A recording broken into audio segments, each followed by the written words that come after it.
Bien, estamos de regreso con más informaciones aquí en Next Noticias y vamos a entrar en el análisis internacional porque hay muchas cosas que conocer, porque en las próximas horas el expresidente de Perú, Alberto Fujimori, podría ser puesto en libertad tras un indulto recibido. Ayer también fue proclamado el nuevo presidente de Argentina, el señor Milei, y por otra parte también se da un día más de tregua en esta guerra entre Gaza e Israel, donde Israel al mismo tiempo tiene que enfrentar un brote de gripe aviar en estos momentos. Ingeniero, buenos días. Buenos días, José Luis. Buenos días a toda nuestra audiencia que nos sigue en KW Continente Radio, Canal 21 Next TV. Hoy Fernando está de viaje, de trabajo. Estaremos aquí dándole cobertura a todas estas noticias con José Luis. Hoy es el fin de mes. Hoy se acaba el 11º mes del año. Entramos al 10º mes de la Navidad, Sí, ya se el acabó Día de la Madre. Hoy termina el mes de noviembre, mes de la patria, bueno, para hacer un balance de lo que está ocurriendo, no solamente a nivel nacional, a nivel local. Lo primero que debo hacer, José Luis, es felicitar a nuestra, ¿cómo usted le dijo? La jefasa.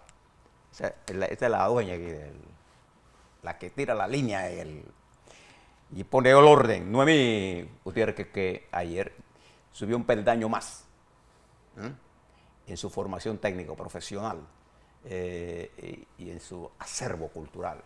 Ella siempre mira con su azimut, está puesta en el futuro. Felicitaciones a Noemí. Sí. Bien. En primer lugar, ayer ocurrió un poco de cosas. Voy a comenzar por alguien que está inserto en nuestra historia también. El señor Henry Kissinger, a los 100 años, murió ayer. Y fue para nosotros un hombre importante en cuanto a la negociación de los tratados. Recuerde que en 1974 se firmaron los acuerdos Taft-Kissinger, que fueron los puntos que se sirvieron de base para que posteriormente, Kissinger era parte de la estructura del gobierno, primero del presidente Nixon y después del presidente Ford, terminó su periodo en Ford y comenzó el gobierno del presidente Jimmy Carter, precisamente cuya esposa será enterrada formalmente mañana en Georgia. El presidente que, bajo su mandato, cuando era presidente, terminó los tratados Torrijos-Carter y que se iniciaron, se recuerda aquí la reunión del Consejo de Seguridad en 1973 y en 1974 se firmaron los acuerdos Taft-Kissinger con ese gran panameño, Juan Antonio Tac, que era canciller a la época del gobierno del general Omar Torrijos. También la historia de Kissinger está ligado a la diplomacia mundial, a los acuerdos, por ejemplo, a su estrategia de incluir a China y reconocer a China. Llegó a Nixon, tuvo él allá con el general Vernon Walters, que era su mano derecha allá, su asesor.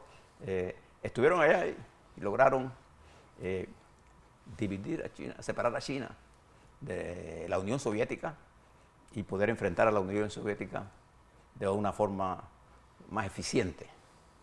Sobre todo el poder nuclear, porque el poder económico de la Rusia soviética y la Rusia actual no se asemeja ni al poder de los Estados Unidos y ahora menos al poder económico de la República Popular China. Kissinger también está inscrito en la historia de América Latina en el plano negativo. Él fue uno de los que, junto a la inteligencia y a las fuerzas políticas de derecha en Chile, derrocó al presidente Allende. Y junto con Pinochet, con la Junta Militar de Argentina, con José María Bordaberry en Uruguay, con Banzer en Bolivia, desarrolló una de las acciones más graves sobre los derechos humanos, los muertos. Y hay una grabación de él, en la que él le dice al presidente Nixon que le había dicho a los líderes de América Latina, lo que vayan a hacer, háganlo rápido. Es decir, si van a matar, que maten rápido. Y así fue. Miles de latinoamericanos, entre las aventuras estas y las aventuras de Castro, perdieron la vida en esa década.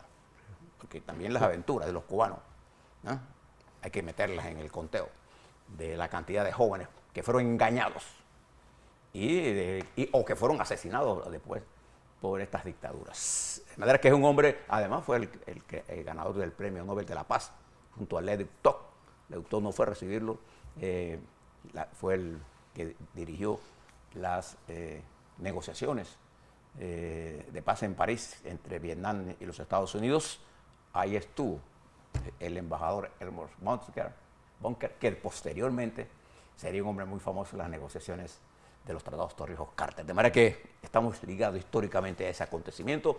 Él murió a los 100 años en Connecticut. Una leyenda de la diplomacia.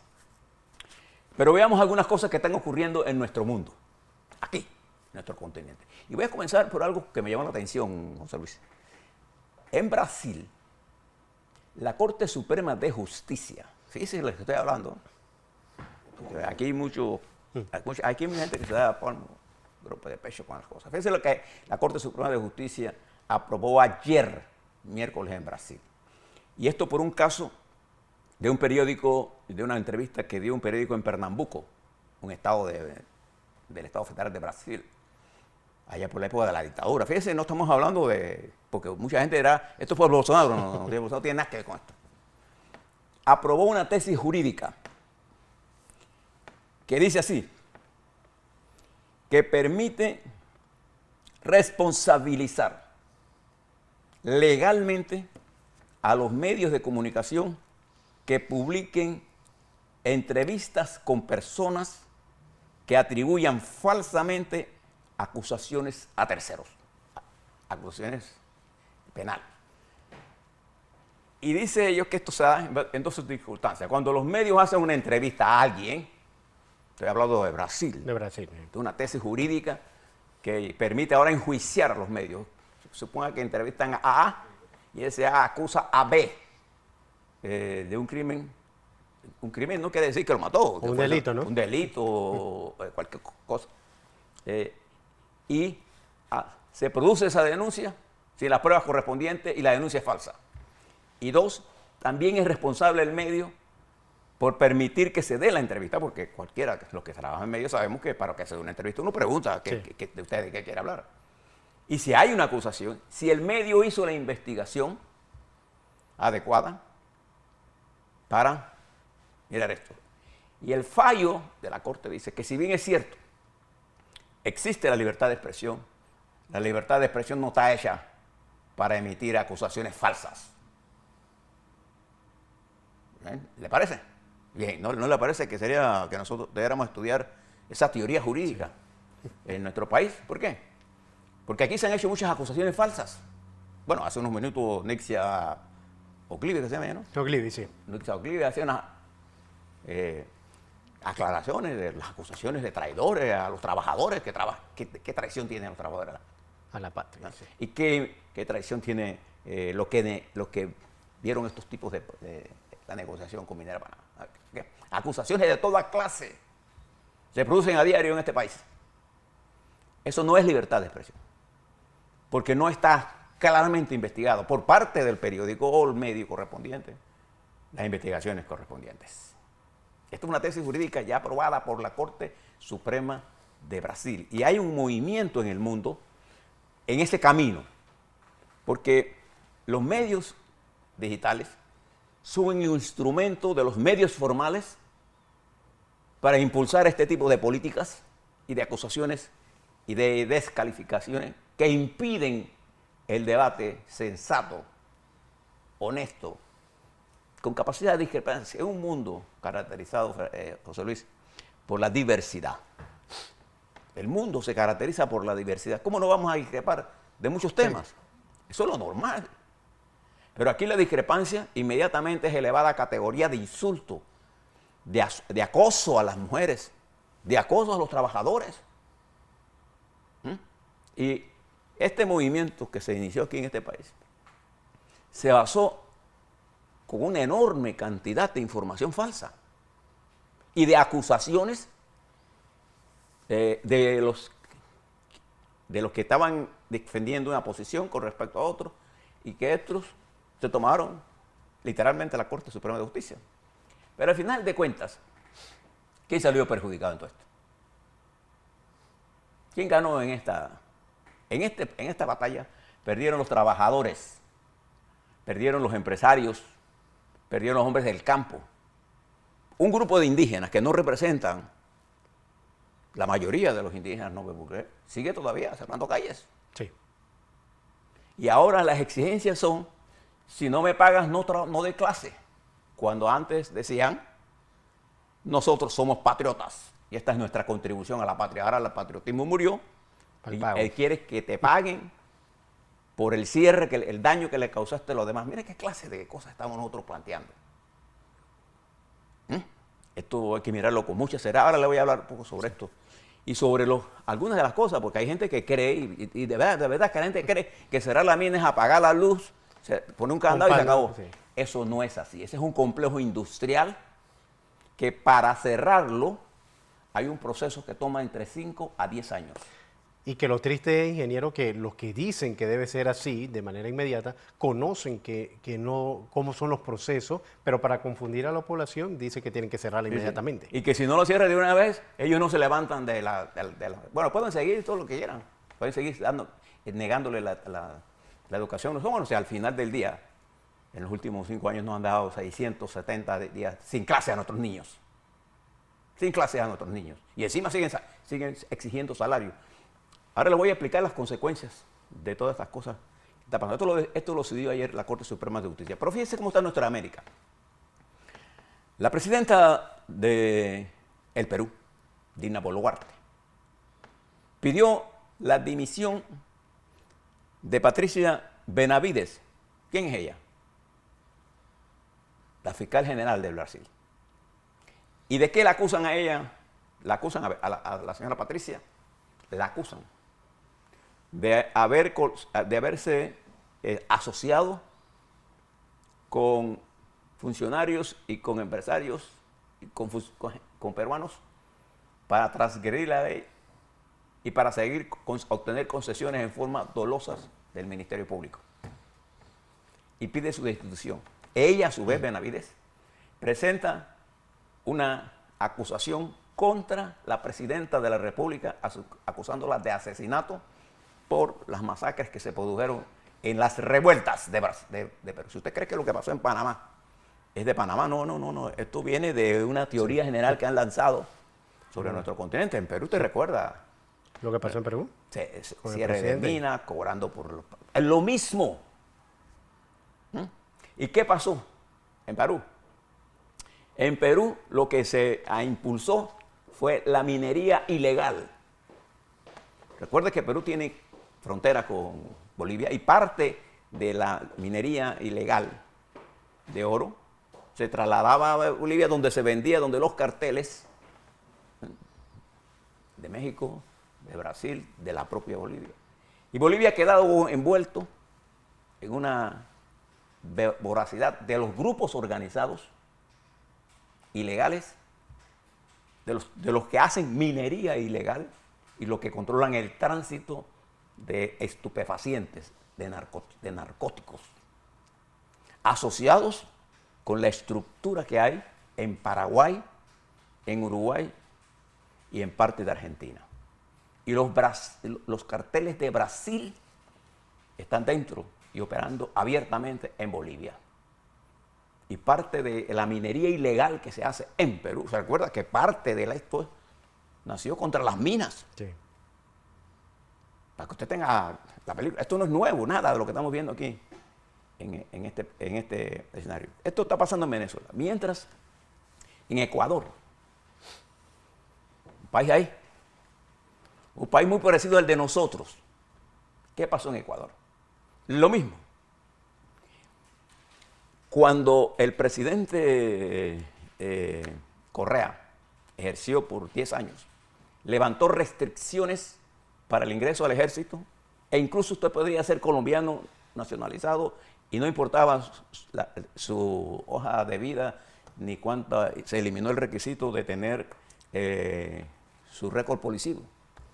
Esta entró al ejército y el ejército ecuatoriano fue penetrado por los organismos de narcotráfico, del ELN, de la FARC, llámelo usted como usted quiera, de los carteles.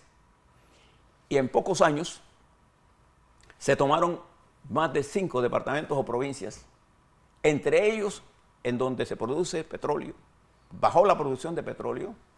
Hoy, en este momento en que hay un nuevo presidente, se encuentra con un déficit absoluto, con una destrucción de la economía, con un control de territorio, con armas y dinero del crimen organizado y con la necesidad de pedir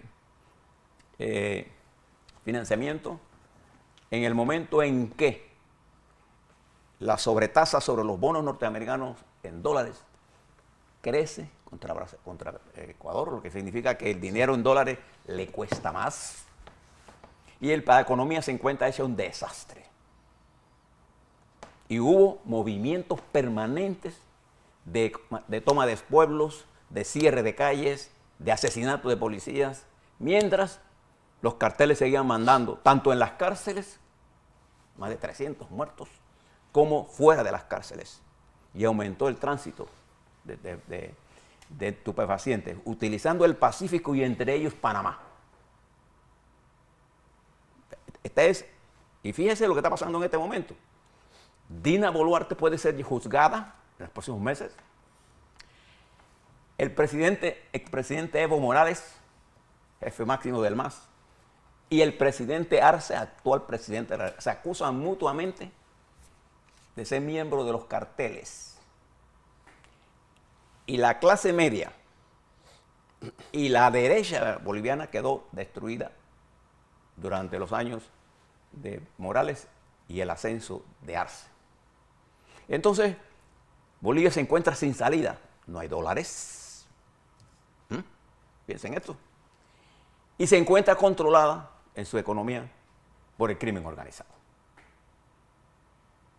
Mientras usted se mueve y mira esto, el señor de Venezuela, Maduro, impulsa un plebiscito con el propósito de utilizar el nacionalismo como arma para recomponerse un poco frente a la victoria aplastante de la oposición el 22 de octubre con el triunfo de María Corina Machado.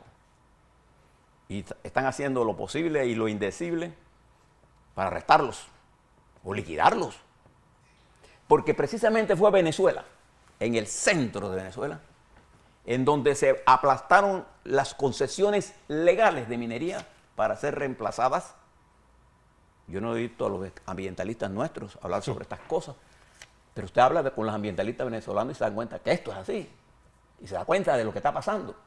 El centro de Venezuela hay un macizo de minería ilegal de oro que usa mercurio. Minera Panamá no usa mercurio, que usa mercurio y que se utiliza como elemento de subsistencia que se vende a quién, a las potencias que le pueden dar el mecanismo de burlar las sanciones que han puesto y que pretende seguir en el poder aplastando los derechos humanos de un pueblo que el 85% vive en pobreza extrema. Y mientras eso está ocurriendo y de la destrucción de PDVSA, el presidente de Colombia se sienta en una mecedora muy amablemente a conversar con el presidente Maduro para hacer una alianza estratégica entre PDVSA, que está destruida, y la industria petrolera de Colombia, que él ha disminuido. Entonces, esa es la realidad que nos enfrentamos en nuestro continente, con la realidad, además de una Guatemala, que ya el proceso electoral pasó. Sin embargo, la Procuradora General de la Nación insiste en investigar al presidente electo y eliminar a su partido, porque lo que intenta es un golpe de Estado antes de la toma de posición. Eso es Guatemala. Y en Costa Rica el crimen ha aumentado. Pero la estabilidad política de Costa Rica se mantiene frente a la inestabilidad a la que entra Panamá hace un mes, unida ahora, nada más lo llamo a la reflexión para que observen las evaluaciones que se están dando y el comportamiento en los mercados internacionales de los bonos panameños, en cómo han subido. Sí, y Cuando usted le dice que ha caído es porque la tasa de interés que el país, es decir, nosotros, los acreedores nosotros los deudores, tenemos que pagar más por la deuda que tenemos. Y ya las empresas evaluadoras de riesgo comienzan a mirar con peligro lo que está pasando en la estabilidad de la economía panameña cuando le hemos dado un chancletazo al 5% del Producto Interno Bruto, le hemos dado otro chancletazo al resto de la economía productiva, industrial, agropecuaria, y seguimos todavía. Y de los empresarios que nos ven. Y el mundo se da cuenta que si estos fueron capaces de, en subterfugios jurídicos, eliminar una inversión de 10.000 millones, ¿qué me hace pensar a mí que Panamá es un lugar bueno para invertir? Y si no invertimos, ¿cómo generamos empleo? Sí. En este mundo complejo se sigue desarrollando guerras. Por ejemplo, ayer se extendió hasta hoy, un día más, esa tregua. La tregua, pero en el momento que se hace la extensión se produce un ataque de terroristas de Hamas en Jerusalén, nada más y nada menos. Ese ataque restringe la posibilidad de ampliar la tregua para rescatar los rehenes y pone presión en la región que puede explotar, igual que puede explotar y ampliarse la guerra. Y observe que mientras Cuba se muere de hambre, hace un acuerdo con Bielorrusia para cooperación militar. ¿Usted puede entender eso? Claro que lo puede entender. Necesitan nuevas armas para enfrentar a un pueblo que se está muriendo de hambre, que no tiene más que hacer que rebelarse. De esa discusión. ¿Y qué está haciendo Cuba? Intentando vender a cualquiera que quiera hacer concesiones minerales en Cuba. Eso es lo que está pasando. Este es el mundo donde estamos viviendo y este es el mundo que nosotros tenemos que prestarle atención porque dos eventos están ocurriendo. Uno, la destrucción del orden democrático y constitucional. Y dos, el asalto a la economía de mercado de la República de Panamá, que nos va a llevar a conducir ya a un nivel de contracción de la economía, restricción del gasto, reducción de los costos de la planilla, incluyendo eliminación de puestos y reducción de salarios para poder abordar. Y sigue creciendo el déficit del IBM, del programa de invalidez, vejez y muerte. No importa que usted sepa esto,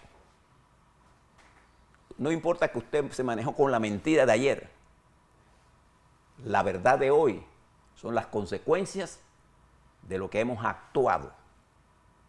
Y los países no desaparecen, pero sí pagan precios altísimos por la irresponsabilidad de fuerzas que, no entendiendo el mercado o pretendiendo creer que el populismo de izquierda nos va a resolver los problemas, impulsan sus propias agendas utilizando a los que les gusta leer poco, estudiar poco y señalar con el dedo índice acusador a quienes tenemos la tarea de estudiar. A la vuelta, vamos a hablar un poco, José Luis, de Panamá. Quiero hablarle sobre las interrogantes que minera le hace el gobierno. Pero en realidad lo está haciendo todos nosotros, porque el cierre, estimados televidentes y radioescuchas, no es como lo está pensando, se lo está diciendo por ahí. Incluso escuché a Saúl, es que si no se cierra la minera ya, la minera Panamá no se puede cerrar un día. No importa lo que diga el dirigente Saúl Méndez, no importa. Y teniendo el conocimiento. No creo que lo sepa. para no, confundir. No. No creo que lo sepa. Ni creo que sepa las consecuencias financieras de lo que han hecho. Pero Minera Panamá, hay que cumplir un proceso que toma años antes de que ocurra un desastre ambiental. ¿Ah? Y ya ustedes lo verán a ellos cuando alguien intente construir un lago en esa área. Ya ustedes lo verán. A la vuelta vamos a hablar sobre estos planteamientos de Minera Panamá y vamos a hablar sobre los efectos de todo esto en la vida política nacional. Y ahora que los maestros dicen que no vuelven si no les pagan, no les importa. El patriotismo terminó en el momento en que tienen que cobrar. A ver.